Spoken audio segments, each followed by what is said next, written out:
One, she's qualified to be president. That's why I picked her, President Joe Biden. I was in a court. I was a courtroom prosecutor. In those roles, I took on perpetrators of all kinds: predators who abused women, fraudsters who ripped off consumers, cheaters who broke the rules for their own gain.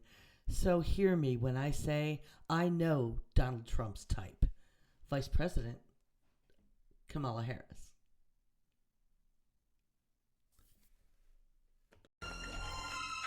Devil is amongst us. Stay back, boy. This calls for divine intervention. I kick ass for the Lord.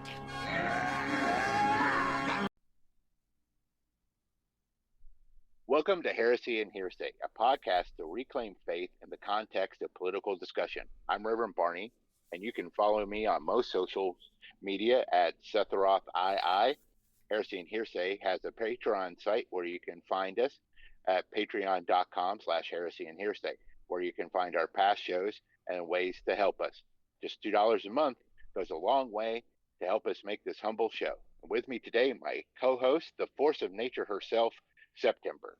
Hi there.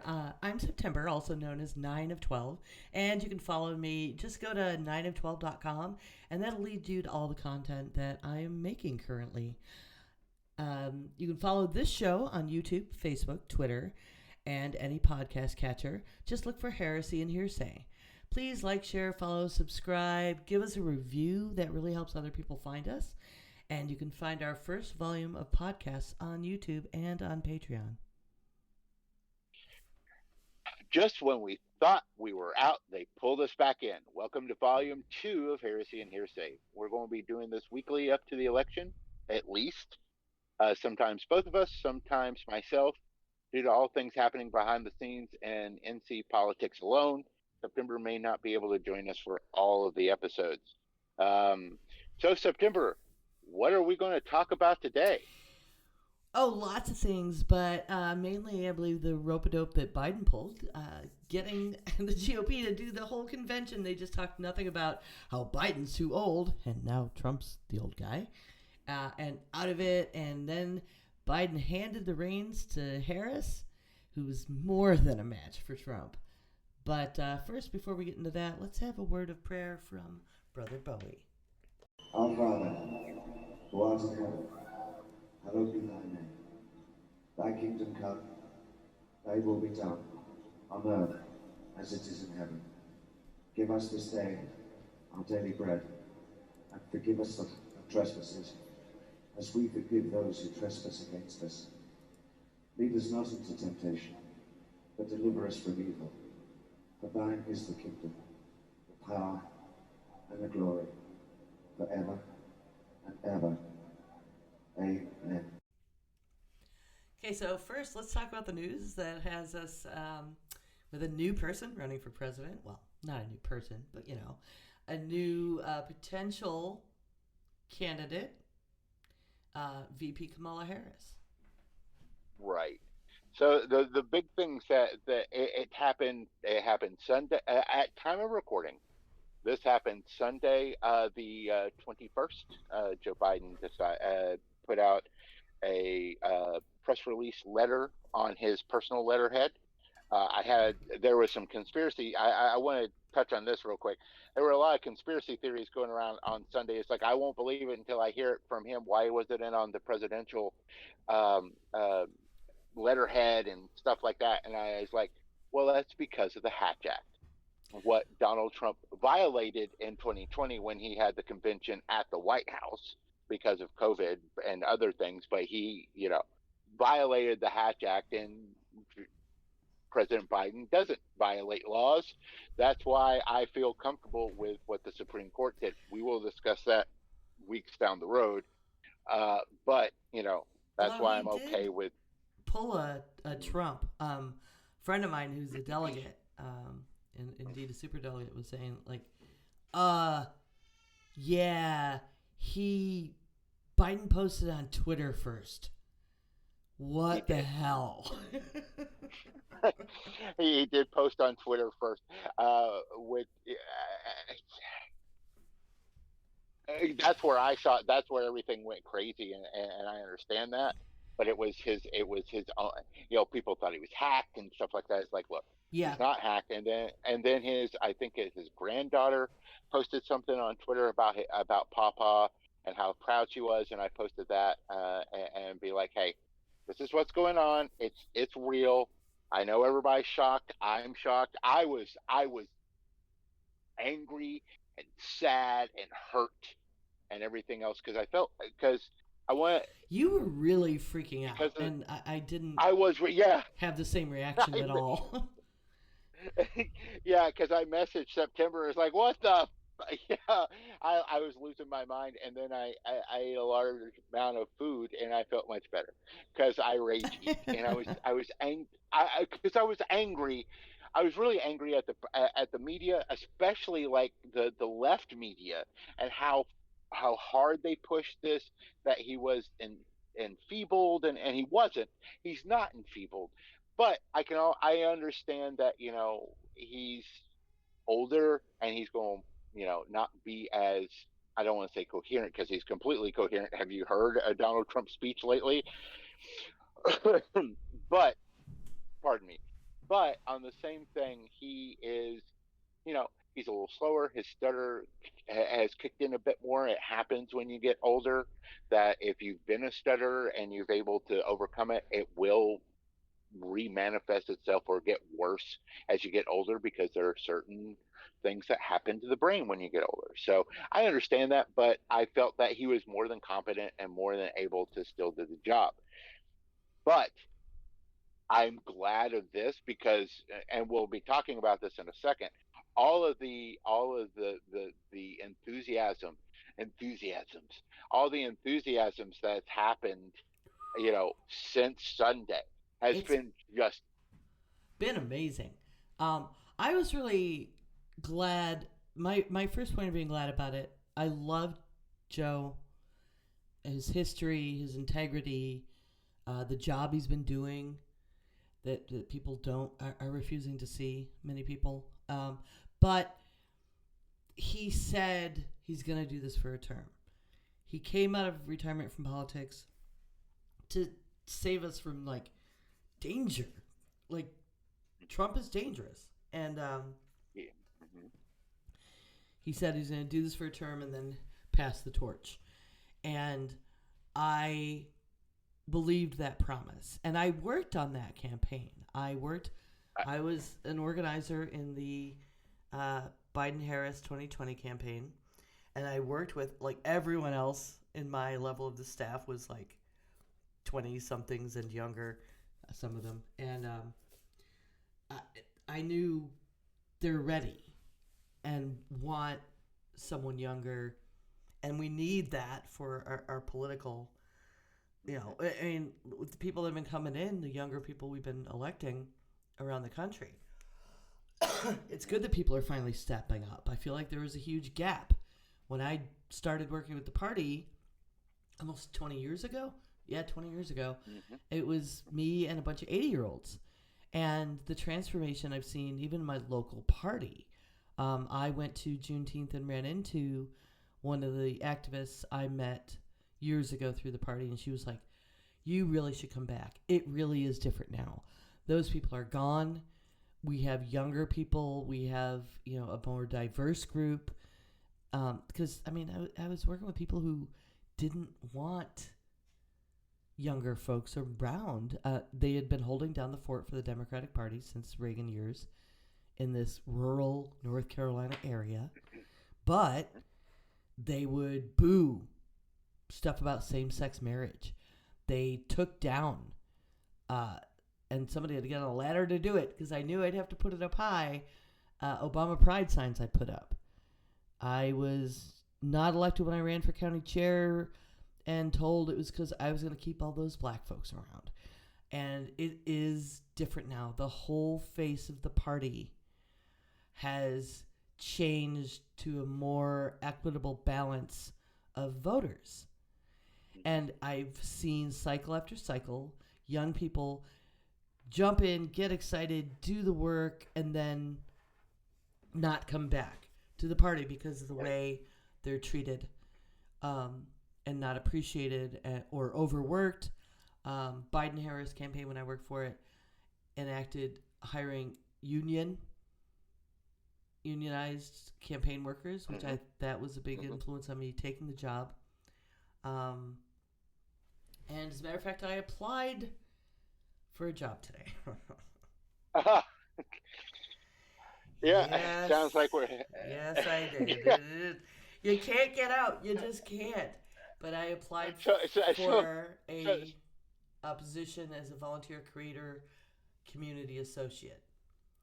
I've got all the chops with streaming, with Discord, with handling content creators, and it seemed like a good way to help them coordinate because this campaign is kicking ass on the memes and the social media now. It's an advantage that this whole demographic that's excited, the excitement, you're right, has been palpable. The fundraising, which I know you're going to talk about, kicking in. I've seen it on TikTok. I've seen it all my young campaign organizer friends and people I do follow on Twitter. I've had calls. I started getting calls immediately. It wasn't just you. People just started calling me. I'm trying to stream Death Road to Canada. I want to get back into creative and games, which I've been trying to get out of politics for like years. Y'all keep making me come back.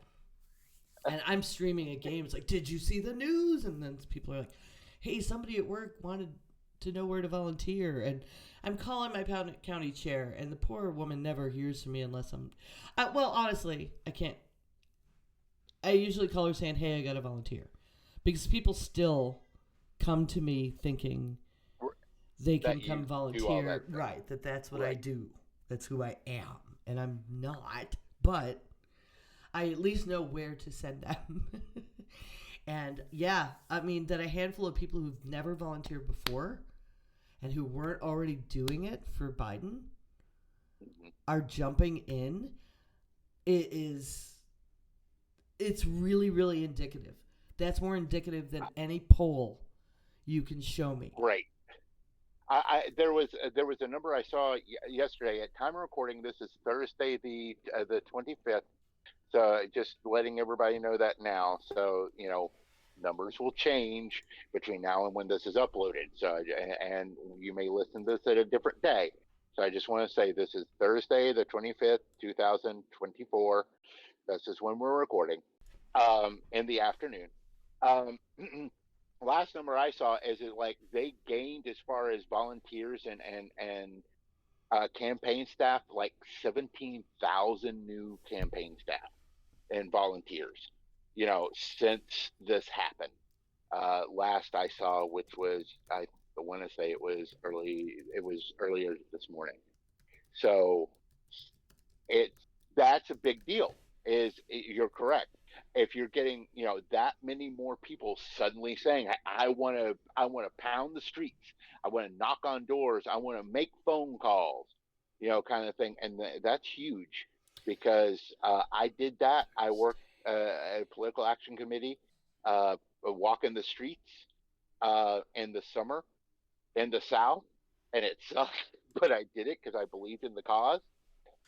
And you're taking that into you are, especially if you're going to go into purple states like this state or other states like this, you're going to be pounding the street and you're going to get a lot of doors slammed in your face. But if you're that passionate about it, you're willing, and obviously there's a lot of people that are that passionate about it. They're showing up saying, hey, now that you're here, let's do this kind of thing, and that's a huge deal. So I think there's going to be a lot more purple states that are going to see a lot more volunteers. Like North Carolina was kind of in play, but not really. I see North Carolina being more in play. I think they're going to try for Ohio again. Florida is Republican. It's no longer a swing state. It's a Republican state for at least right now, until the demographics down there change. But we could still hit Ohio because we got Sherrod Brown in there, and he's a liberal senator. So Ohio still has its chance, and he's up for re-election this year. So they may try for Ohio again this year. So that I know that they're going to try to focus on Georgia. I think Georgia is going to be bigger back in play than it was I was concerned about Georgia, but I think that's going to be fine too, as far as us trying to get it. But there is that enthusiasm, and like I said, I see it. I mean, when you got Cardi XDX, saying that she's the brat, which look, I am I'm a Generation Xer. I have no idea what that is. I barely even know who Cardi XDX is. That's how out of touch I am. This is why I don't run campaigns. Uh, but her calling Kamala a brat, a brat, and everything else, and getting that, and you're going to get the Swifties involved, which and everything else. I also heard that um, more people registered to vote after Kamala Harris was announced. That after the announcement than when Taylor Swift posted on Instagram about registering to vote. So that's also a huge deal that, they're getting more people registered to vote. That should scare the Republican Party. But, it's not just enthusiasm is great as far as the groundswell, but it's also helpful if you have people like unions.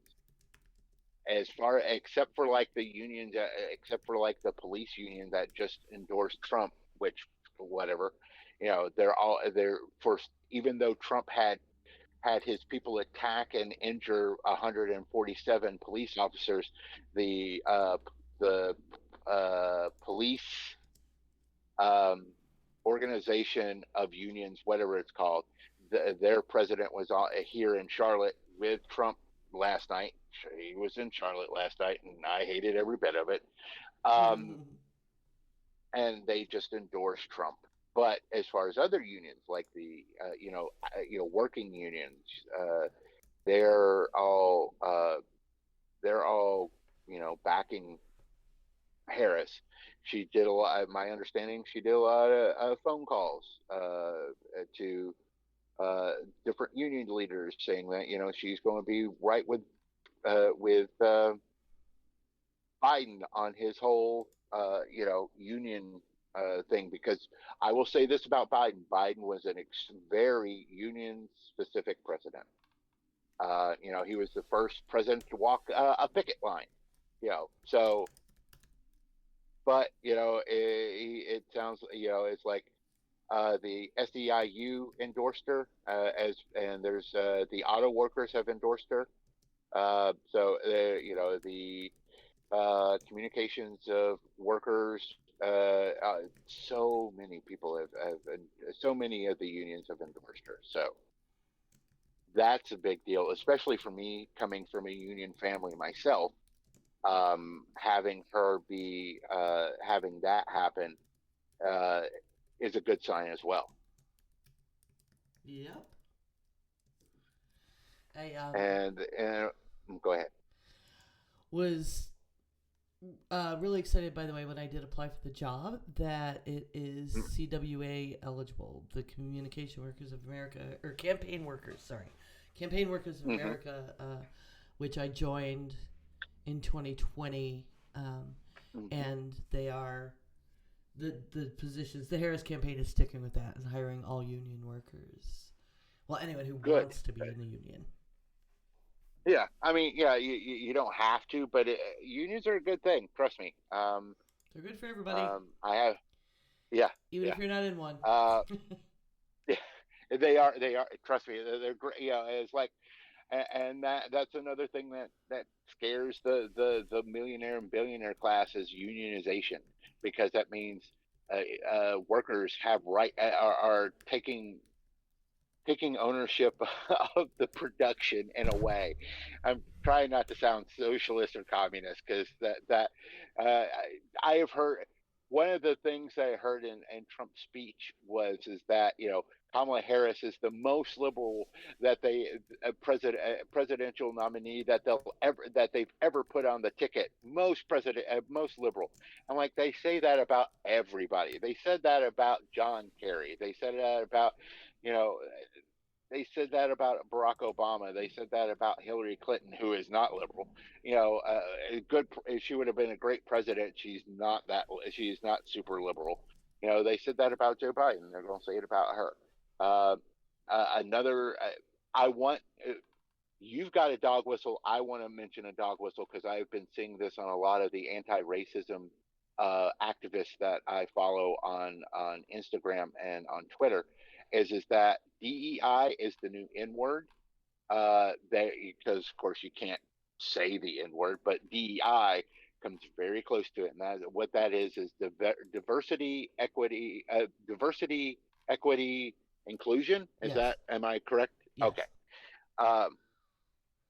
But basically, it's an initiative, quote unquote, to basically be more inclusive and bring more people in. But Kamala Harris was not a DEI pick for VP. She was a qualified individual, or else she wouldn't have been picked. She was a prosecutor. She's an AG of the biggest state in our union as far as population is concerned. As she was the AG of that state, and then she became the senator of that state. And so, it's not like she doesn't know what she's doing. She has more policy experience and more experience in public life than Trump has ever, and also has much more morals than and her little pinky than Trump will ever have in his entire body. But that's another. But it's not just unions. Also, as we said, there is the new energy and everything else. But it only took her 2 days, I think, to get to the threshold of the delegates she needed to. Yeah, Tuesday she reached the pledge delegate threshold to secure the VP nomination. Now, people do need to understand that this isn't in stone. People can put forth their name and they can run at the convention. Delegate pledging is a complicated thing. This isn't something that subverts the will of the people because people voted, and then that's accounted for in how delegates make these decisions. And these delegates are all elected by people in your neighborhood. Right. I was a delegate twice. I understand this process very well, and I'm still in touch with people who are delegates. And people freak out like super delegates. There was a lot of that during Hillary's campaign. Like they were just going to take over. I mean, technically, everybody in like Congress and stuff is a super delegate. They get to cast these votes, but they only get to do it after the grassroots process of these people take care of these. Like, and delegates can always change their mind. When the first time I was an Obama delegate, I mean, I ran to be an Obama delegate because we had a number of spots according to the number of votes he got where I could become one. But up until the last day, Hillary's folks were like, well, we're really close. You could vote for me. But we all talk to each other and we communicate, and that's it. We convene. It's a convention and make the decision that's best in these nominations. And Hillary eventually did last minute send down word basically releasing her delegates because a pledge is a promise. And people, right. Hold to it. These are very honorable people who put themselves out there. Delegates don't get paid. It costs thousands of dollars to travel and get accommodations and everything to go attend this convention for these days, and wherever they decide to have it. And they're dedicated political volunteers. So Hillary sent down word last minute, like, I release you from your promise. We have the opportunity to make it unanimous if everyone does, go ahead and cast your ballot, because you do cast a physical ballot at the convention for Barack. And I was right next to somebody I've known for years and years who had waited for decades to be able to cast a ballot for a woman in that kind of race. And she did. That was in her heart. That's what she pledged to do. That's what she was carrying the souls of her grandmother and her mother and her daughters and her granddaughters to cast that vote. And, that's why it wasn't unanimous. But a consensus is a true consensus. These conventions are a good process. I have confidence in this process. Right, and because I still have Bernie Bros still mad at me about what was it 16 about the super delegates and stuff like that. And I'm like, whatever. He did not win a majority of the states. Yeah, when they don't he have the ran. kind of power that Right. people think they have. They really don't. And the other, it's kind of like a contingency. It's like the VP has over the Senate in a tie. It's more like that. Right. And the thing is also, and it wasn't close as far as Bernie is concerned. I'm going to state that now. And look, in 20, I voted for, as far as primary is concerned, I voted for Warren because that's who I wanted to run at the time. She didn't win, and I went for Biden after that. Because I knew that Trump was a horrible human being and didn't need to be anywhere close to the levers of power.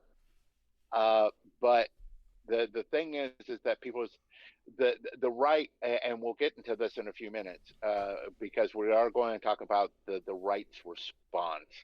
But one of the things that has been brought up is like, well, they had the primary and everything. And it's like, yeah, guess who else was on the ticket besides Joe Biden? It was also Kamala Harris, because it was a dual ticket. So that means that they voted for her as well. Because he wasn't going to change, he wasn't going to change VP in midstream if he continued to run. That's just the way that was going to work. So she was, it's just like, we'll get into that in a minute. I'm getting ahead of ourselves because there's a couple other things. The last couple of things I want to touch on as far as the positive stuff before we get to the crazy stuff. One is that the poll numbers. Now these are early snapshot polls, so understand that we'll need to see what happens in the next. It normally takes about 2 weeks for everything to kind of filter down from the top, which is like myself in September, who are politically knowledgeable, who kind of keep in touch, have people who keep in touch and let us know things. And it takes about 2 weeks for it to filter down to the casual individual, the casual voter, the people that don't follow politics, that don't get tuned into politics until like August, September. So it's going to take about 2 weeks right at the convention time. But the early polling already, and now this is within margin of error, but it's still good that Harris is already beating Trump in the polls. And this was, I think it was a Rasmussen poll, which is right-leaning anyways. And I know I mispronounced it, but they are a little more right-leaning when it comes to their polling and everything else. And also, real quick, because Joy Reid talked about this, and I want to stress this. When you look at aggregate sites like 535, I think is the name of the site. I can't remember. Sorry. But, aggregate sites of polls where they aggregate all the polls. Understand there are a lot of junk polls out there, a lot of Republican polling out there that are push polling, that are junk polling, that will skew numbers. So don't look at aggregate sites. Look at 538 you're talking about? Yeah, 538. Thank you. Look at, when you're looking at polling, look at individual polls, look at likely voters over registered voters, and look at and also look at the tabs. Look at the racial tabs that they'll have. But also make sure that these are names that AP, NPR, ABC, those kind of polls. Look at those kind of polls. Don't look at the aggregates, because that's going to lower any or news polls, because different news stations have different audiences, and that's who they're polling. Right, correct. It's like MSNBC. It's like, that's why, like, even them, they can be, true. It's like MSNBC is going to be more skewed left, though they do have Katie Tur, so that's a whole other matter. Um, you know, um, but you have to be careful. And Joy Reid says, when she had experts about polling on talking about this, understand there's a lot of junk polling. There's a lot of new Republican polling out there that are push polling that are, basically getting answers they want kind of situation. So it's going to skew those numbers when you look at aggregates. So I just want to have you keep that in mind. But the early polling is already looking good, and that's a good sign. As far as I think, it's a snapshot of what's happening right now. We will see what happens in the next couple of weeks. And that's when you really start to look at the polling. But the polls have been wrong before. Understand that. The polls had Hillary winning in 16, and people didn't either didn't show up or whatever. So we need also, as another place says, we need to be we need to win so overwhelmingly that that they can't dispute it and they can't challenge it. So we need to make sure that everybody gets out to vote and is out there voting, and give us a podcast and let them hear us explain why they need to vote for Harris. And we'll be getting into more of that as the weeks go on. Finally, I guess we need to talk about, now that she is going to be running for president, who is the possible VP picks? I will let September break this, because one of the names I didn't realize until after the fact, until she told me, and then I saw it everywhere. But September, let's talk about possible VP. Well, there's so much. And I see different lists and different polls. I was watching Jury first day. That's where I picked up on Shapiro, Josh Shapiro, the Pennsylvania governor, which I think is I really like that pick. Roy Cooper is someone that, friend of mine, you can go to harriscooper2024.com, by the way. It's a website that exists now. He bought the URL weeks ago. He just had a feeling. Just had a feeling. Why not have this? And so can you build a website? I'm like, I'm out of practice. He's just like, what do you think of this? This is fine. So there's a site there. It's not endorsed. It's not official. But in case Roy Cooper gets it, I really like Roy Cooper. I think it's a good pick for the fact that he's done being governor. He's not running for another term. So it doesn't pull away from North Carolina in that way, but it does help boost voters here in our purple state. I would like, we tend to go weirdly like blue for one and red for the other with president and governor. And Mark Robinson, our Republican candidate, is a psycho who says, some people need to be killed. So I really don't want him to get in. But if we could create a blue wave by getting Cooper on the ticket, that'd be great. But I don't think he's like 71. I want to see 67. someone. Okay. Really? I looked it up. Yeah, I looked it up. Let me double check it, but I did look it up. I looked it up, and I seem to remember him being older than that. Yep. No, he was born in 57. Yep. Okay. Yeah, I double checked that because I was 67. So, all right, that's not as bad as I thought. But Josh is in his 50s. Gretchen Whitmer came up right away. I even heard my delegate friends talking about it. But in a world that we live in where almost half the population is voting for the red letter candidates.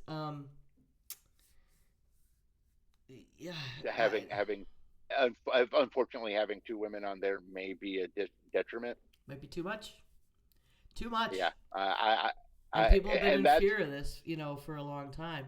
Um, it, I think it's too much at once, unfortunately. uh, and I hate to say this as much as because I see another name on here I love to see because he's really good as Pete Buttigieg, but because he is a gay man, You know I what? And it's fear the same. funny, and I love it though. I brought up Buttigieg like first day. Rob and my husband and I Right, were talking about it. I was like, just do something crazy.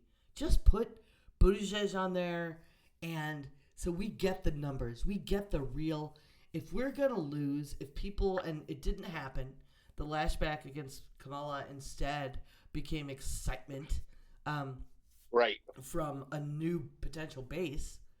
But I was right. like, if it looks like first Trump being shot, and my sons were like, "Oh, that's it, you're gonna lose," and then Biden resigned, and it was like, "Oh, it's over now." And I did get that reaction from some young people, but I was like, "Go ahead, put Buttigieg on the ticket." AOC is not old enough, but No, just so we get the data, look ahead 4 years, play the long game. Right? So I'm right. surprised to see him on a poll I got texted today. Yeah, I'm looking at the poll, the clipping of the poll that you put in our notes, Yeah, from and I'm New looking at Digital that. Now. It's got Roy Cooper at the top there. They may have Yeah, customized that to North Carolina people. Michigan probably. Governor Gretchen Whitmer, Pennsylvania Governor Josh Shapiro, DOC Secretary Pete Buttigieg. Although he's got that, and he's been doing stuff in that role, which would be great to talk about on the ticket. Yeah, Kentucky Governor Andy Beshear. That's someone else that delegates and political in the know people had brought up to me, but along with Mark Kelly, yeah. that I don't really know much about. Illinois Governor J.B. Pritzker, I don't know anything about, honestly, but He's that's the whole he's list of he names I was sent. right. So I will say I do know I did look at some of these because the link that I posted I think it pretty much has the same ones if I am not mistaken. I think so. But the Illinois governor and his name I'm not going to be able to pronounce because Pitsky, he is a billionaire, and already I'm like I I'm going to say this and not regret it. There are no ethical billionaires. There's just not, in my humble opinion.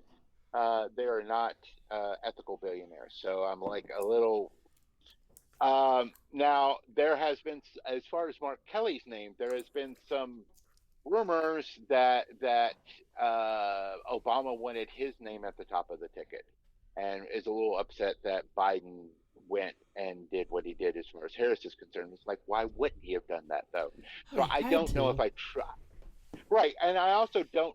I don't know It if would I have trust been some of. a super Right. bad look to not Yes. pass the torch to the woman Who of is color who VP? was his VP.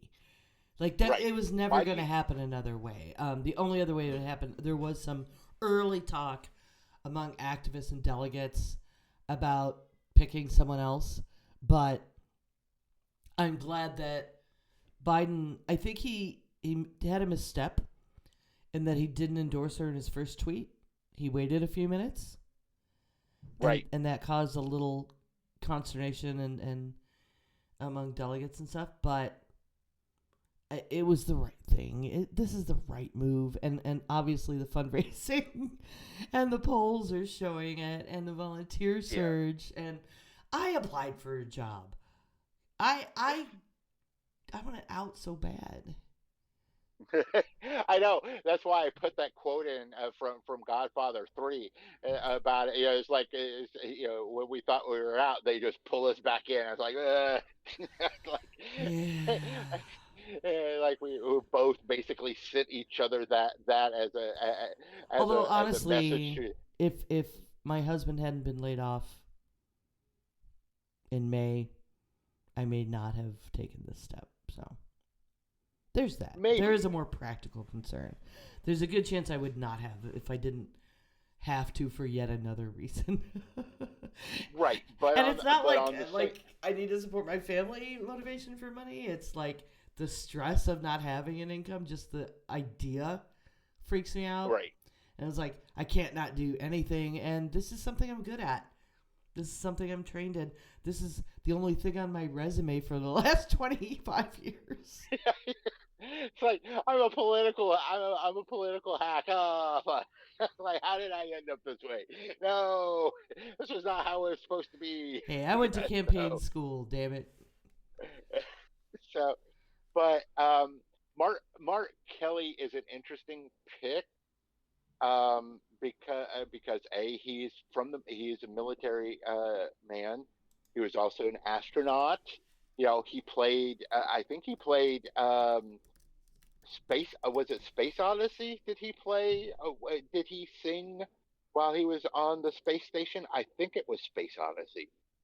That he played with he snuck his guitar up there and played Space Odyssey, which I know you as a Bowie fan would appreciate being up there. But he's also a husband to former representative. Oh gosh, I'm going. What is it? I know her name and I'm going to mispronounce it. Gabby Giffords. Anyway, thank you, Gabby Giffords, who is also a victim of gun violence. So that's a big deal now. But on the same thing, I don't know if she would want that kind of scrutiny. She may be okay with it. But it's different being a senator than it is being a vice president, kind of situation. So I don't know if she would want that kind of scrutiny on her. I don't know. She because spent a lot of time actually stumping for other candidates. Okay. Back when, like, even as soon as she recovered from her injury, she's not shy. And what are you talking about with the Space Oddity thing? Are you thinking of Chris Hadfield? Chris Hadfield did that, not Mark Kelly. Okay, I apologize. I'm sorry. Daniel was the Barney was incorrect, and I apologize. I thought it was. I'm sorry. No, it's not Hadfield. And I think. Hold on. You know what? Let me pull up the YouTube. I can look it up real quick. Why? Look, real time stuff while we're. I know who it is. Oh, you do? Okay, you I know it's Chris Hadfield. Right. He's written books since. Okay. I follow him. I thought for some reason that it was Mark Kelly. Anyways, but still, Mark Kelly was an astronaut, spent time on the International Space Station. He's a military man, all of that kind of stuff. So he does bring some kind of that kind of knowledge and gravitas to it. He would be an interesting pick. He would probably shore up Arizona, though I don't think it needs that. I don't think it needs that much because they've got really good governor and everything else. And Kerry Lake is crazy, so I'm not worried about the senator situation out there. So I don't know. Roy, about. I don't see, know. So the Kentucky governor is an interesting pick. There used to be an old Democratic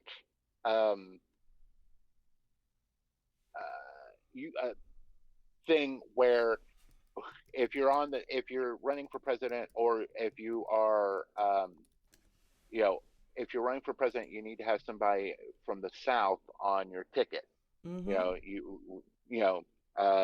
That's why Kennedy initially had Johnson on there. That's why Humphreys and all that kind of stuff. And it was kind of a known kind of situation. I mean, you had two Southern boys when it was Clinton and Gore, because Gore was from Tennessee and Clinton was from Arkansas. But you had Jimmy Carter, and then and Obama kind of broke that trend, and it broke at that point. But that used to be a thing. But the governor of Kentucky could bring some Christians that, like myself, that may be on the fence, may be able to bring them over because he does talk a lot about his Christian faith and everything, and why he does what he does as far as that's concerned. But Kentucky's not in play, not really. Whereas North Carolina is, and Yeah. Roy Cooper. That's where it kind of like Roy Cooper could bring that. And he's another kind of AG. situation. Like, I feel like that might be not the best match. Well, so was Roy Cooper. Roy Cooper was the AG for what, 12 years before he ran for governor? A different background in education, not just law. Right, that's true. Now Shapiro is a interesting pick, but I fear because we are having a governor election now in North Carolina, and Roy Cooper can't run. Now, if he leaves the state, the lieutenant governor who is currently running takes over. That is a rule that North Carolina has, which kind of scares me because that has blown up in people's faces in the past. When the governor leaves the state, then all of a sudden he becomes governor, and if they're in session, they can do whatever they want. Problem is, it's already they already have a veto. So they have a supermajority. Yeah. So it's not that big of a deal, but that was something that was brought up, that he may do an executive order or something like that. But Cooper could just come back and get rid of the executive order, so that's not that big of a deal. So, and I don't think he would be able to muster, death squads in a day time to start rounding up and shooting people like he wants to do if he becomes governor. The lieutenant governor of this state, if he becomes governor, is a scary man. Scary, especially for women and LGBTQ people, especially trans people. He has a hate on for trans people. I'm sorry, I got off on a tangent about him. He just, if you're from North Carolina, do not even consider him. He is a scary man that will do very bad harm to the state. Mm-hmm. But anyway, so Roy Cooper is a good idea. Shapiro is a good idea. I worry about the special election but when Kamala wins, what the special election for Pennsylvania would look like at this point. Bashir is not a bad pick. Kelly's not a bad pick. Whitner, again, it's like you said, there's that fear of having two women on the ticket that could scare off voters. But on the same thing, you also want to make sure, because I'm also seeing some things is like, all right, you've gotten a good buzz, you've gotten everything going. Don't pick somebody that is going to then press that. That is going to, find somebody that's going to kind of line up with your values as far as liberal values. Don't pick somebody that's to the right of you. Pick someone who is at least with you, if not a little more to the left of you.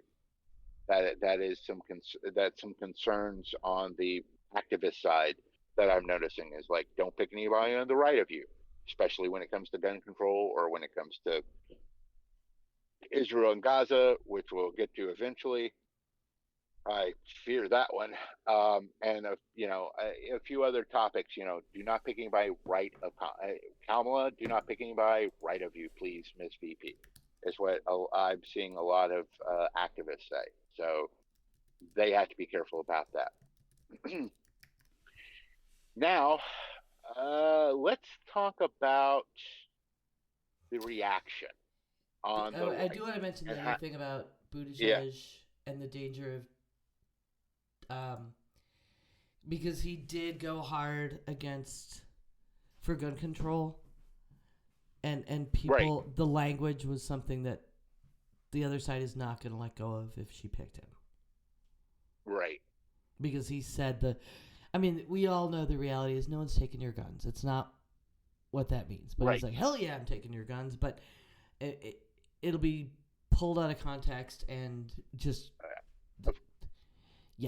there's even people on the left that aren't going to go for that. Like, he needs to probably stay in transportation. But I love him. I love him. I want someone that left. I do. Well, yeah, I would love to have not only that, but I have seen him on Fox They will. I don't know why Fox invites him on there, because whenever they try to do their talking points, he just trounces them. He is quick-witted, funny. He is good. You know, him again. I would love to see the debate between him and Vance, because it would be hilarious, and somehow a couch would be mentioned, even though it's been disproven. There would still Mm-hmm. probably be a couch mentioned. If you know, you know. I'm not, as you know, we're not going to spread false rumors, but you know, there's been some memes. I'm just going to say that.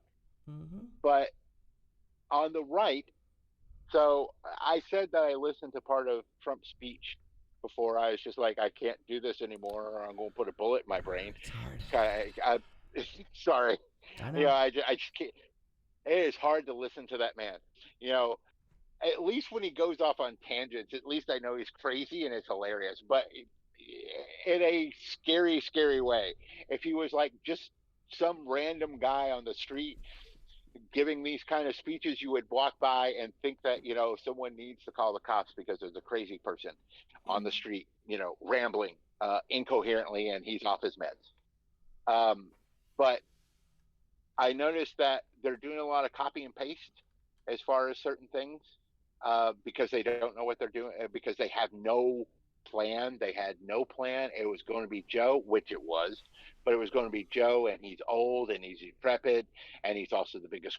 Somehow he's the biggest criminal mastermind on the world, but he is also a doddering old fool. It's like, how do you pull that off? I'm just curious. What are you saying? He's basically like what the grandfather or the father in Sopranos was, until he actually had a stroke. You know, like, you know, where he's playing a doddering old fool, but he really wasn't. That is not what Joe Biden is. He's, you know, pick one is all I'm saying. But you know, they're having to do a lot of copy and paste, and of course the DEI stuff. And you had something that you wanted to talk about as far as their attacks. That is also a whistle, a dog whistle, Mm-hmm. on the as far as feminism, as far as the attacks on Harris. What was that? What was the dog whistle that you Oh, wanted to just talk this, about? just the. There's so many. I mean, it's really awful. But there was the cackle. Like they put together, you know, montages on news, and I've seen it in chats. Oh, how many times is she gonna cackle during this speech? Like, why are you? Laughing isn't bad. Quit telling women to smile and then referring to their laugh as a cackle. It's a dog whistle is like it's calling her a witch. Like, I don't think her laugh is cackly at all. Even in the montage they threw together, I'm like, I'm not hearing what these men are hearing. And it's these a lot of men saying that. I haven't seen any women be like, oh my gosh, she laughs too much. It's just like, what the hell? You know what? Having an actual personality and laughing is a good thing. I'm just saying, you Right? know. And they've pulled quotes out of context. There was a whole meme with like, it looked like motivational posters, saying like, "Oh, she's so stupid. She talks like a third grader." And she was asked dumb questions and then had to repeat herself in an interview and like said something twice to make it clear. And they would yank out these two lines as if she was doing some kind of Trump-esque ramble, like he does. It's like, holy shit! Why do you think this is bad when your candidate is like just random Talking about the tangents great, and can't finish a sentence? uh, And batteries on what, boats, like it was relevant to anything that he was talking about before that. Oh, my personal favorite is the late great Hannibal Lecter, and talking about how, and yeah. talking about Hannibal What? Lecter like he was a real human being that wasn't. And even if he was a fucking cannibal and a serial killer. Why are Like, you what are calling him you the doing? late great? Oh, did you catch he called JD Vance JD Wentworth the other day? Yes. What? There's only And look, one. Is that are you going for the jingle there, shithead? no, it's like, it's like, I have an annuity and I need cash now. Call JD. Yeah, I love those commercials. They're hilarious. But on the same thing, like, yeah, Jeez. I see them a lot on. And one No, and, that backfired, that they've been attacking Kamala with the coconut thing, hmm and that so backfired because it's been tossed Oh, in with the her being the hot new thing, and dancing around, and it's fun, and anybody who looks it up, and we looked it up because we wanted to know what me and my husband looked it up. It was like, where did this originate? This thing about did you just fall out of a coconut tree?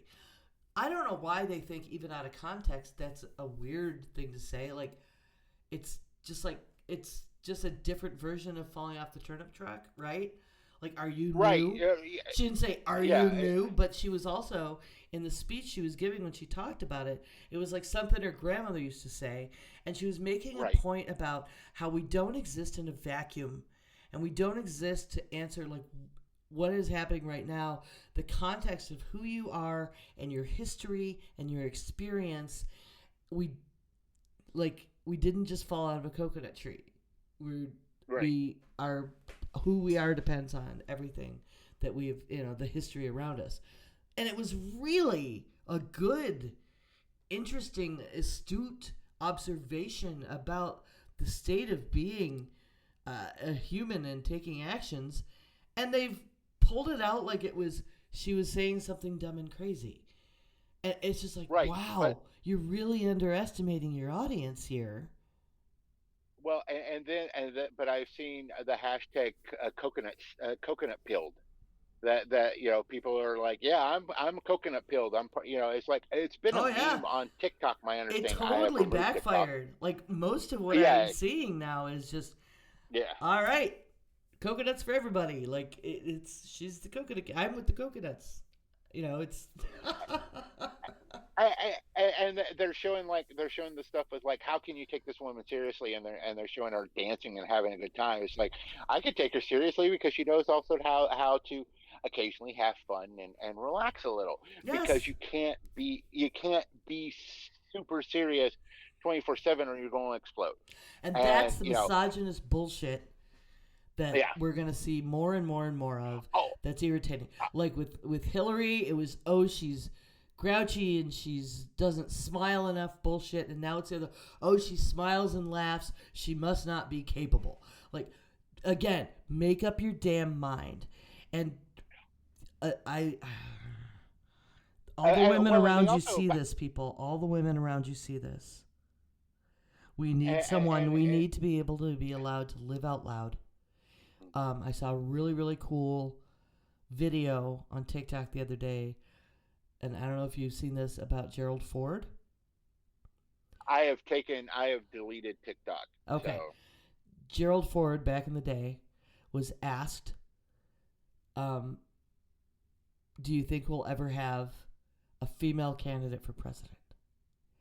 And he said that he doesn't think it'll happen directly when it does happen for the first time. He believes it will happen, but it will be a vice president who's female, and then something will happen to the president, whether he's killed or whatever, and she will become president and serve. And every man who wants to run for president after that better watch out. He'd be lucky to ever get a nomination again. yeah. I was like, Yeah. okay, somebody knows who run the world. Like, Yeah. Yeah. we've been running your households. Yeah. Well, and even Beyonce said, "Yeah, go ahead and use my music." It's like when you get that kind of an endorsement from the Queen Bee, it's like, all right, you got Cardi XIX, and then you've got the Queen Bee. Go for it, whatever. You've got the youth vote, or a good amount of it. Now, but another one that I saw, and then we'll move on to the next part of how they're losing their minds. is that because it basically boils down to basically because she's a woman, she won't be able to stand up to the tough leaders of the world. She won't be able to stand up to Putin. She won't be able to stand up to Kim Jong Un. She won't be able to stand up to Xi Jinping, and all these dictators. She won't be able to stand up to them, kind of thing, because she's a woman. And I'm going to tell you something. No, she will. She will probably back them into their chair, if she, kind of thing, because she's a woman and she knows how to handle men who are stupid. Yeah, And it's a she's also, survival tactic. Like, she'll yeah, smile and cut you down with very intelligent words. And women been waiting for our voice to be there. Everybody, well, I didn't watch it, but people have been watching The Handmaid's Tale, and we're gonna get up and out. And there's like Roe been a Vimmer's saying in coming. my house for like ever. Somebody's getting just out of hand and being a stupid brat, and there's in public eye and in business or in politics, and there's two things I use all the time. One is from Hook, where it's like they need a mommy very badly. That I see using in this, and the other one is like, oh, that asshole, he need a black mama. Put him in his place. Everybody needs a black mama sometimes. I had Set you straight. Especially after my parents passed away. One of my dear friends who passed away not too long ago, a couple of years ago, his family kind of adopted me and his me and my brother, and we were brothers with brothers even before that. And his mama definitely put us in our place quite often. I remember she calling me one day. It's like, "How are you eating?" It's like, "Well, I've got ramen noodles." Like, "You need food." It's like, "I'm sending you food." It's like, "Mama, I'm fine." It's like, "I'm sending you food." All right, Mama. All right, all right. Yeah. So it's one of those things. It's like, yeah, you definitely need one of those. And one of the anti racism activists that I follow, is like, they talk about how we count on black women to save us in votes, save us in the elections and everything else. This is another one of those situations where a black woman is going to save us as far as the election is concerned, and this time black voices will be heard because it is a black woman that's going to be in charge. And I think that has energized the African American community. There was I don't have it listed in our notes, and I apologize, but there was a tab showing that more black voters were moving towards Harris at this point and leaving Trump. So Trump is losing those numbers he was supposedly gaining back. Now, Trump is throwing a hissy fit, and so is his campaign, because they filed fraud charges with the federal elections commission, because they claim that Harris should not get the money from the Biden Harris campaign, because Harris wasn't on the top of the ticket. Like, they don't know how this works. It's just like evidence that they don't know how the process works.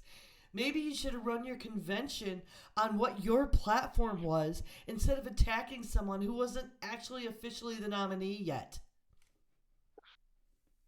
Well, they don't have they do have a platform, but they are scared to voice it. We will be voicing that next. I'm going to say this now. I was going to wait until the end of the show, and I'll reiterate it at the end of the show. So the next 2 weeks, we are going to be covering. Next week, we'll cover Project 2025. I'm going to try to read as much of the 900-page document, but if I decide to, cheat and get Cliff Notes, forgive me. It's 900 pages, and I am disabled and a chronic migraine sufferer, so reading is sometimes difficult. And then the following week, we're going to talk about Project 47, which is Trump's version of Project 2025, but dumber. But we're going to talk about that, and I'm also going to try to look at it because this is what this initially was about. We'll look at it through the spiritual lens as well. as well as the political lens, and say, okay, this is why this is bad politically. This is why this is bad spiritually. Everybody, this is what's going on. So, but yes, they don't have a platform they want to talk about. And JD Vance has gotten the lowest VP numbers. There's normally historically a bump when a VP is chosen and picked. He has gotten the lowest historical numbers in 9 decades of a VP pick. That is how bad he is. And I've watched one of his speeches, and oh boy, I'd rather watch a plank of wood stand there for 30 minutes saying nothing, because Yeah, it's got the same personality. I don't understand their pick. I don't understand. Oh, I do. It's Just, Peter Thiel. Peter Thiel wanted him because of and was going to give Trump more money, and Trump is broke. So Trump is not a billionaire. He was a billionaire on paper. He's not a billionaire. So, and this was Don Jr. and Eric's pick, because Peter Thiel was going to help back them and get them money. But right now, also Elon supposedly was going to give Trump $45 million a month, and then he backed out of that real quick. Well, he it was timed interestingly after the passing the torch, but Elon also just lost a butt ton of money. The stock tanked, Tesla stock. Oh yeah. So. Well, that's because he can't. That's because I think he personally designed the Cybertruck, which is a PS1, vehicle that doesn't work and tried to kill people. It's so bad. It's like, so yes. It's so bad. But, it's so comically bad. Trump also canceled. He backed out of a debate that was already scheduled for September. Right. I know. He said he wanted to debate, but he wanted to change who it's going to be, and he wanted to change. He's not going to debate her because she will run him ragged. I feel like he's going to have to. I feel like the pressure's going to happen where he has to. Right, because he has to stand up to the woman and to the black woman. If he doesn't, then his voters are going to lose confidence in him.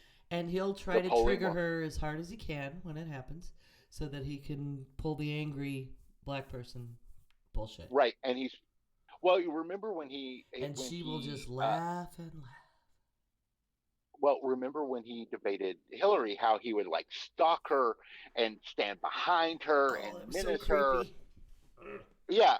So because he thinks that he's a man and therefore he can control women. And you think he'll try to get a town hall for him like that so he could try that bullshit again?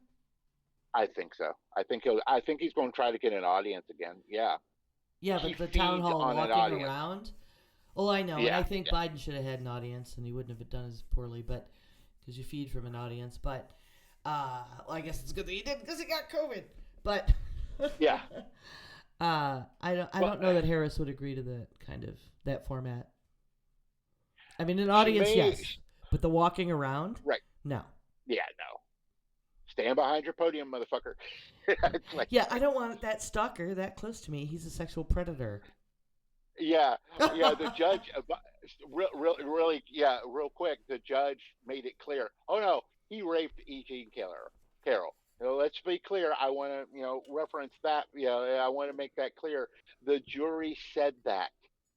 So he is a convicted felon who is adjudicated as a rapist. So let's just keep this all in mind. And the Epstein stuff coming out, that funny enough was released by his friend who ran against him in the primaries, the governor of Florida, DeSantis.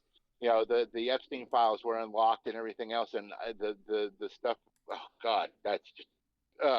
Don't read that, children. Do not read that, audience, please. Just know it was gross, and it was about children. And yeah. We'll probably need a content warning when I post this. That's fine. But yeah, it was gross. But Trump is also wants to sue he wants to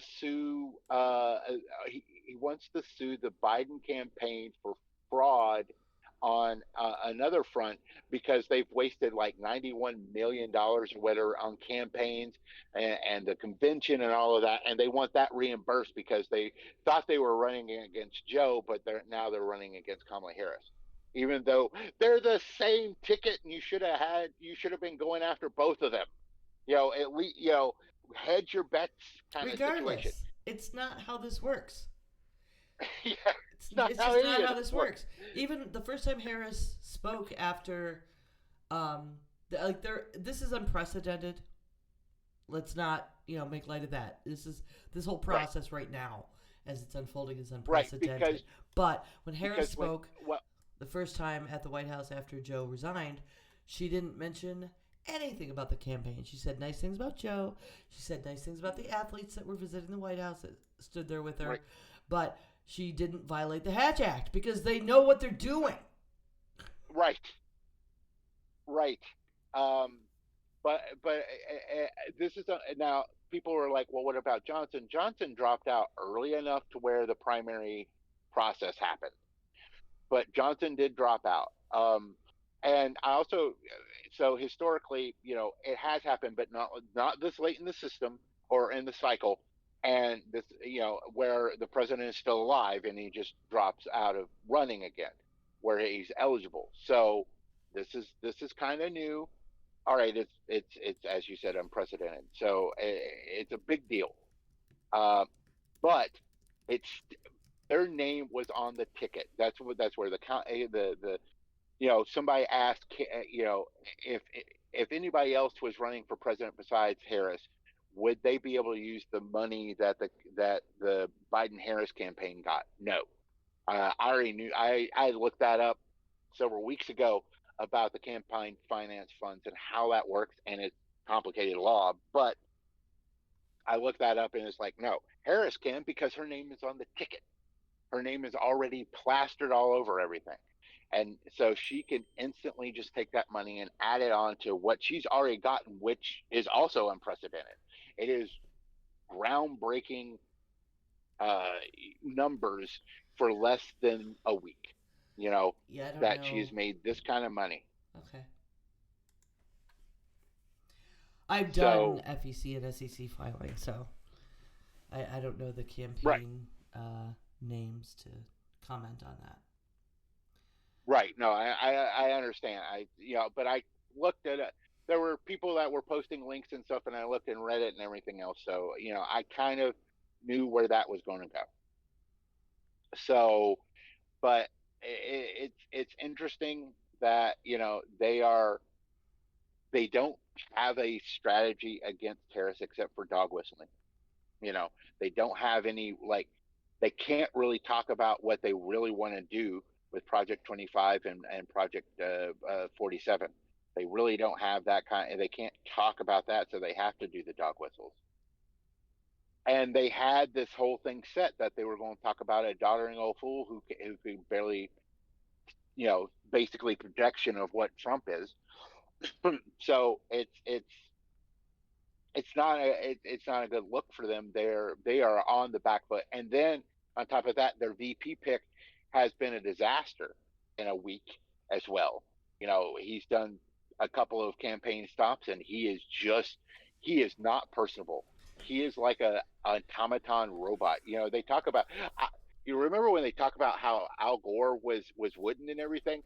Al Gore looks like he is the vampire character from Baldur's Gate 3 Charming compared to J.D. Vance. So, and they thought they were making a second, a Southern pick, and then he got up and he said Appalachian, and the South lost its shit all over him. Oh, yeah. My parents were born and raised in the mountains of North Carolina. They are from Appalachia, and they are Appalachian. See, now I say, when I was growing up in New York, we say Appalachian up there. It's the Appalachian Mountains. We camp in, Appalachian State Park. But in the South, it's pronounced differently, and very specifically for reasons, and I've corrected my pronunciation. I don't hold it against anyone. Just if that's what it's called colloquially, but he's claiming to be Southern and calling it that. And it's a disrespect in that instance to the Appalachian people because they are a Right. people. It's not just the mountain range you're referring to, it's the region and the culture. Yes, it is a completely different culture all through up those mountains. Um, yeah, so because being from parents that were from up there and everything else, I was steeped in it. I grew up in those mountains from the age of 6 until 8 until 11. So my But they're so grandparents. incompetent. Like he should have been Yeah, coached on that.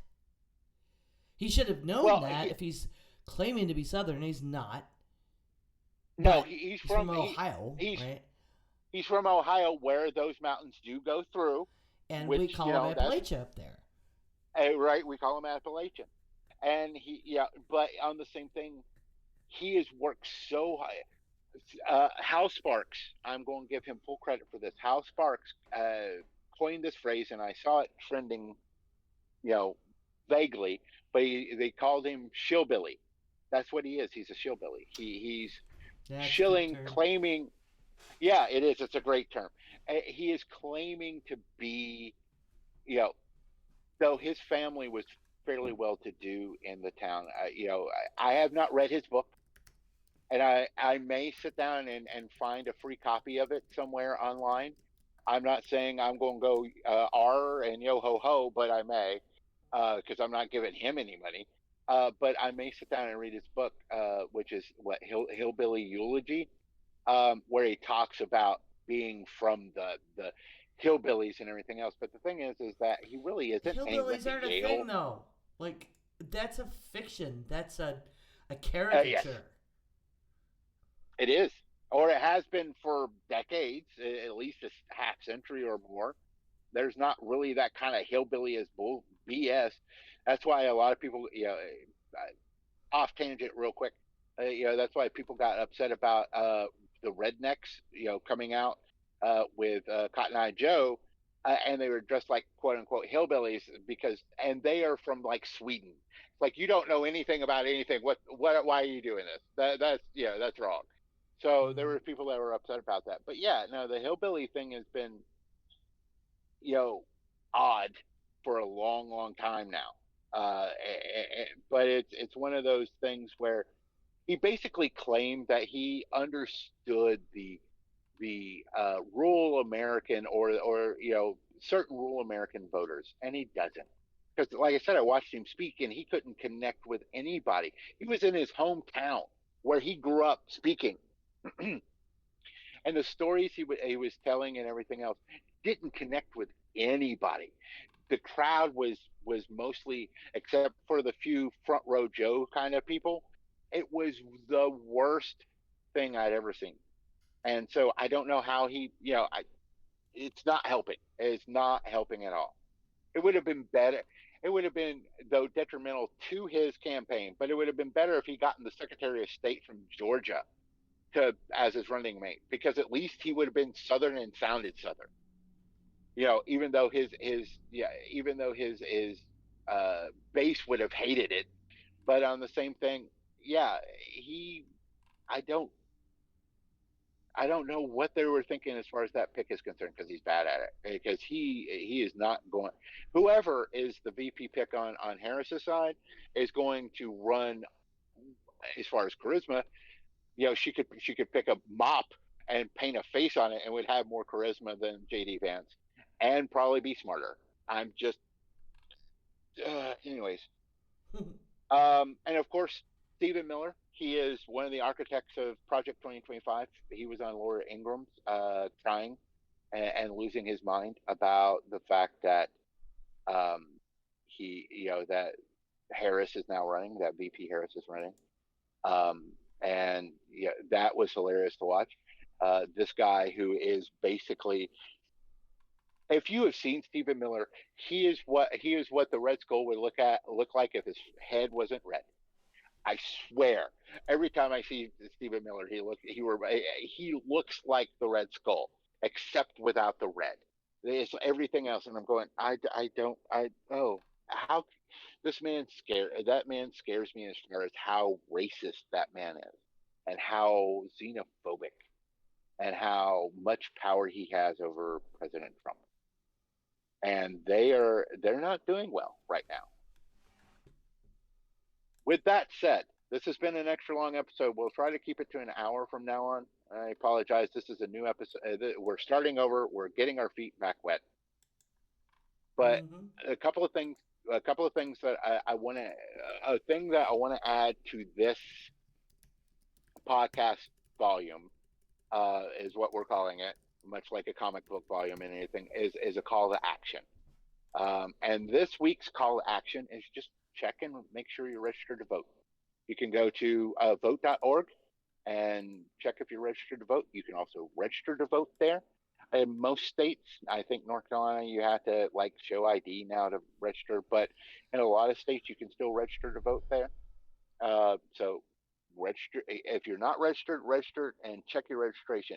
And then once you check there, I would suggest going to your state's website, which will also have that registration, and it'll show you where your polling station is, where you're supposed to vote if you're not doing early voting or not doing mail-in voting. So that is also important, because they will change. And check if you're going to vote day of, like I like to do, I would suggest voting early this year. But if you do, check on your early voting staff. But if you do vote the day of, do check it before that day. Make sure they haven't suddenly changed your polling station, because it has happened. Not in the state of North Carolina per se, but it has happened in other states where they've changed people's voting polling places the day of or the day before. So always check right before you go out to vote where you're supposed to vote at, and make sure that you know where you are. Now we're going to go to one of our old standbys, which is our carrot and stick.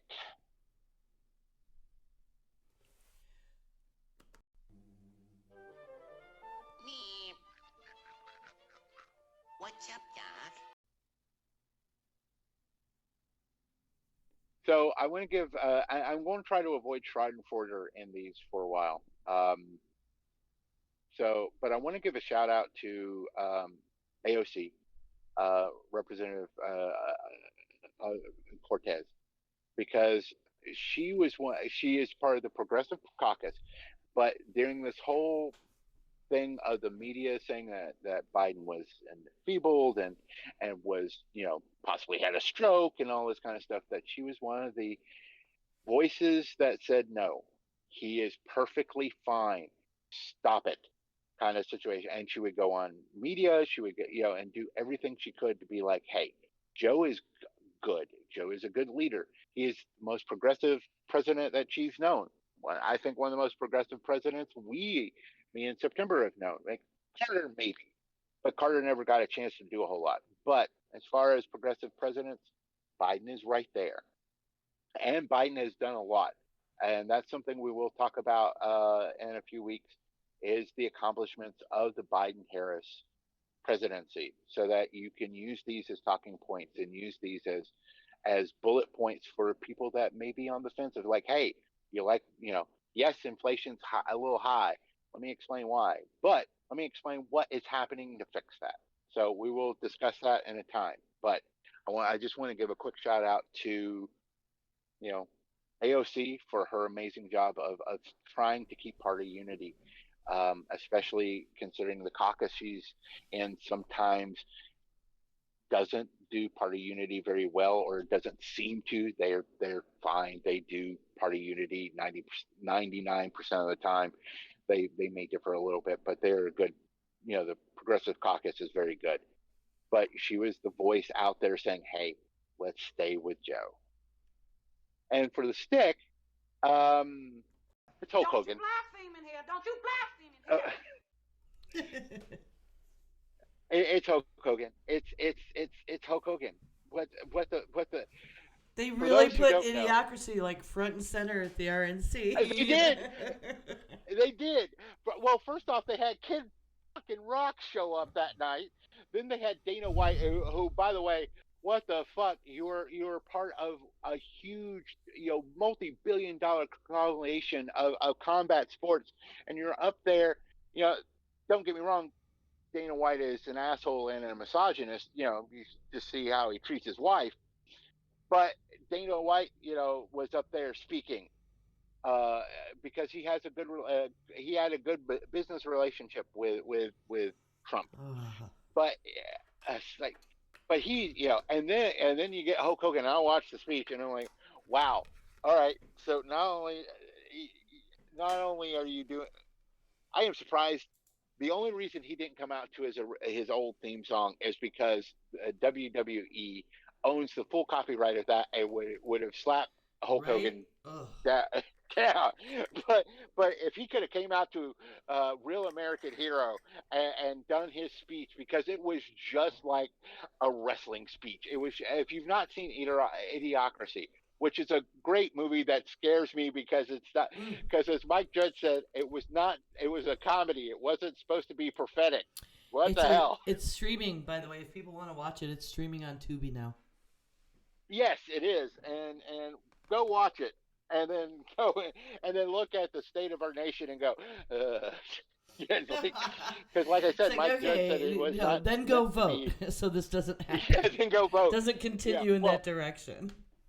yeah, but it's like, go vote, but it's like, yeah, it's like Mike Judge, like I said, Mike Judge said it was not supposed to be prophecy. It's supposed to be a comedy. Hmm. But it's like, yeah, but Hulk Hogan up there, brother, ripping his T-shirt, showing a Trump shirt under it, and all that kind of stuff. I was like, oh my god, I like lost my mind. I lost my. I was like, I used to be a Hulkamaniac, but so much, back in when I was a kid. But then I grew up and realized that he was full of shit, and he when he said, train, say your prayers, and eat your vitamins. The vitamins, he was not talking about vitamin A or vitamin C. Let me just put it that way. So, but yeah, whatever. Yeah. So yeah, but they basically, the last night, and then when Trump came out, I just want to touch on this. First off, when Trump came out, it looked like they had the big giant Trump light, behind him, and then he does this rambly speech, and in the middle of it, they bring out the poor gentleman who passed away, and I'm not going to be able to pronounce his last name, and I apologize, but the firefighter who died at the assassination attempt of Trump, um, and they brought out his firefighter uniform, and I want to touch on this. They said, his name was misspelled. Yes, that wasn't Trump or anybody else. That was how it was done by his department. They sent his official uniform up there, and it was always misspelled. So it's nothing that Trump did. So I don't. Again, I will call out when they do bad stuff, but I'll also say, hey, this is not them. Hmm. So I just want to state that real quick. But and he comes out, and he hugs it and he kisses it and he humps it, and I'm going, why are you desecrating this man's coat that way? And then he goes and does a rambling speech for an hour and a half and completely forgets that a dead man's uniform is on the stage still, because it was a prop for to get sympathy, and then he went and did his own thing and forgot about it, because he didn't call the family until after he heard that both Joe and Jill Biden had called the family. Hmm. You know, that's when he thought, oh, I need to call them. He actually met with them. Supposedly he met with them and everything else. But yeah, now he didn't care. He didn't care that this guy died. He didn't care that two of his other supporters are still in the hospital until after he had heard that Biden had called his supporters. It's like, Yeah. oh, and and he probably still didn't care. It was probably his campaign, like, you need to call them. Here's the phone. I've already dialed the number, kind of situation. He didn't do any of that stuff when he was Because I don't president think he would. I don't, either. So, because he doesn't care.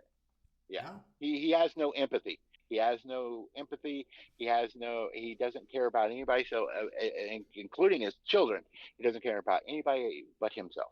Doesn't care about his children. That's why he wanted to use his Baron as a prop, and Melania was like, no. he went to one event and that's it. That's all he's going to. Yeah. Melania has, because she's, Melania wants out of this. Unfortunately, she's stuck. So, until the contract is over with, kind of situation. But, Yeah, so, watch out. Hulk Hogan, yeah. Yeah, I can't wait for that tell-all book when Trump finally passes away and she gets her money. Oh, that's going to be fun. But, yeah, so it's like, whatever. So, like I said, next week, we're going to be looking at Project 2025, and then the following week, Project 47. Like I said, I'll do my best to try to read as much of it, or at least, do my best to read it. If I don't, I will post its link, and I'll also post links to any basically, note sites that I've been to, or whatever that No, gives a unfortunately, discussion. 47 is short, so. Well, that's good. That's good because 25 is long, and 900 pages is a lot. That's almost Lord of the Rings kind of level, and I like the Lord of the Rings. I love it. I read it every year. I'm not sure I'm going to love this book, so we'll see what happens as far as that. But and then as we go on, we'll talk about Biden's record. And we will talk about Israel and Gaza at some point. I'm just not comfortable talking about it right now, but I know we'll have to touch on it, especially how Harris is going to what she says about it. So I want to give that a little bit of breathing room, see if she answers any questions about how she is going to handle this if it continues on past Joe's presidency. I hope it doesn't. And we'll also just when we're doing that, we'll probably also discuss Ukraine as well, because I think it'll be a nice contrast to discuss, and also something I'll know a little bit more about, and won't possibly put my foot in it, because Gaza, that is it's a lot of stuff, and a lot of history. So that's one that's going to be a little tough, but we'll touch on it, and try to of us can. Um, I may tap September to see if we can find a guest who might know more on one side or the other. I don't know if she knows anybody, but we'll talk about that offline. But though, and of course we'll also talk about the news as it comes. What the polling numbers look like, what the debate looks like. We will probably, if we get a debate, I know we'll probably get a VP debate, but if we get a presidential debate, we'll probably, what we'll do is we'll sit down and we'll watch it, and then we'll discuss it the day afterwards. We're not going to do it live because I don't want to interrupt, and I want everybody to see it, and then we can sit down and discuss the points, what was said, what wasn't, what was good, what was bad, everything like that. So in the meantime, now that we've done all of this and it's been a marathon, I want to I want to thank you for joining us at Heresy and Hearsay. I'm Rev Barney, and you can follow me on all the socials at Seth Roth II. You can also follow the show on Facebook, Twitter, YouTube, and any podcast. Just Google us. And I'm September, also known as 9 of 12. Follow me at 9of12.com. That's NINEOF12.com. There you can connect all of my content. Please check out our Patreon page at patreon.com/Heresy and Hearsay. $2 a month can keep us going. Thanks for listening today, and bless your hearts.